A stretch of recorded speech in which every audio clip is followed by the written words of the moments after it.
So Kingdom Hearts Missing Link seems to be introducing a few new concepts, and one of those is the existence of different societies. So what all do we know about them so far? Welcome back everyone, this is your girl Empowered Muse, and today we're going to explore everything we know so far about the different societies that will be in Kingdom Hearts Missing Link. So before the latest teaser trailer, we already knew from Director Nomura's interviews that there will be at least two larger umbrellas of societies in Scarlet Kylam, and that is the Society of Successors and the Society of Non-Successors, and that one of the focuses for the game's storylines will be exploring the bloodlines of Keyblade wielders. But outside of that, we didn't really know anything about these societies, that is until we got more from the latest teaser trailer. So with the revelation that societies and bloodlines will be explored, it makes sense that these need some form of representation throughout the game. So one of the first things we see about these different societies in the new teaser trailer for Kingdom Hearts Missing Link is that they seem to be represented with different crests. And these crests do seem to be displayed throughout Scarlet Kylam, and as far as the colors of the crest, there does seem to be a red and green crest, which we can see displayed in the Moogle shops that player walks towards in the teaser trailer. And we also see what looks to be some sort of crest displayed on one of the walls of Scarlet Kylam as player talks to the girl with the silver hair. But outside of these symbols, I'm also curious whether these differences in outfits among the people in Scarlet Kylam represent the class or societies they belong to. Obviously, as player, we'll have customizable options for our outfits, but as far as the general design, I do wonder if that will change depending on the society we're assigned to. That is, if we're even assigned to a society, and I'll get to that in a bit.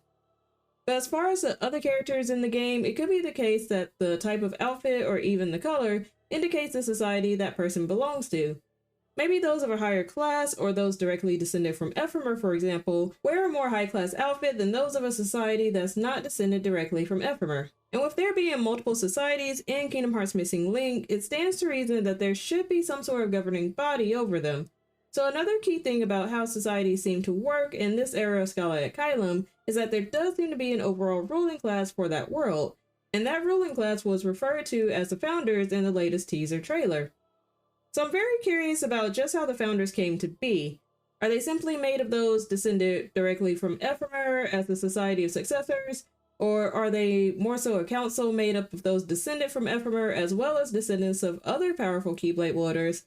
Perhaps the Founders may even be Ephemer's first students, or the descendants of Ephemer's first students. But it's quite clear from the teaser trailer that the Founders are the ones who people have to report to on different things that go on in Scarlet Kylam. From new arrivals to maybe even when someone first uses the astral plane or comes across something different within the astral plane. So the Founders will very likely be the decision makers for the entirety of Scarlet Kylam, but I am interested to see whether the Founders will play favorites throughout this story. Maybe those closest to the Founders will get more from them compared to those with not as much contact with the Founders. So in the latest teaser trailer, there already seems to be some conflict present among the societies, and that conflict revolves around the character pieces we see as the player is fighting Heartless and bosses. That is, it seems that the different societies in Scarlet Kylam are competing to collect character pieces throughout the world. And that could even be part of their missions as they travel to other worlds. Maybe there's a drive to collect more and more character pieces from different worlds we travel to through the astral plane, which is actually pretty similar to what we saw in Kingdom Hearts Union Cross, but instead of character pieces, it was Lux that we had to collect among the different unions. So maybe the character pieces will be one of the initial causes of division among the societies in Missing Link, much like collecting Lux very much became a competition in Kingdom Hearts Union Cross. But with this obvious conflict of character pieces already being present among societies when we first seem to land in the game, what other conflicts could arise and how exactly could they be resolved? And obviously we can expect us as player, as well as maybe Brain, to take part in the overall resolution of the story, but I think that the concept of societies in this era will be refined and resolved as well, for better or for worse. Because it seems like something happens between this era of Scarlet Kylam and the era we see in Kingdom Hearts Dark Road when Xehanort arrives there to train.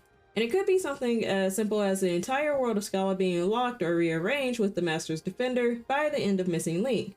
But with this transformation occurring, perhaps what came with it was a dissolution of societies in that world. Maybe having Keyblade wielders split into different societies caused more conflicts than what they were worth. And so the Founders, or maybe someone like Brain, made the executive decision to reform Scarlet Kylam and dissolve the class structure that we're currently seeing in Kingdom Hearts Missing Link. So aside from the more nuanced ins and outs of the society structure in Missing Link, where exactly will we see player end up once we arrive there? We only got to see a little bit of players' arrival in Missing Link with their Station of Awakening and what seems to be them washing ashore outside the walls of Scala at Kylum. And from that, I'm not really sure if we'll be able to choose our society in the Station of Awakening like we could choose our union in the Union Cross. And it could be the case that we don't really get a choice this time around, at least as far as societies go. Because there was the question in the trailer of whether someone, likely player, was a drifter, maybe there's actually a society of drifters that already exist in this era of Scala at Kylum. So we likely already fall under the umbrella of the Society of Non-Successors, but perhaps we as player would be part of a less established society, one that wasn't determined by bloodline per se, but more so how we even came to arrive at Scala at Kylum. And so I think this concept of societies will be pretty important to the overall story for Kingdom Hearts Missing Link, but I want to hear from you, so let me know what you think about these societies in the comments below. If you want to explore some more Kingdom Hearts theories, I'll be linking another Kingdom Hearts theory video here in the end screen. And as always, be sure to hit the like button and subscribe to this channel if you enjoyed this video and want to watch more Kingdom Hearts content. And if there's anyone who may have questions about what to expect in the upcoming Kingdom Hearts games, be sure to share this video. Thanks for watching, and I'll catch you next time.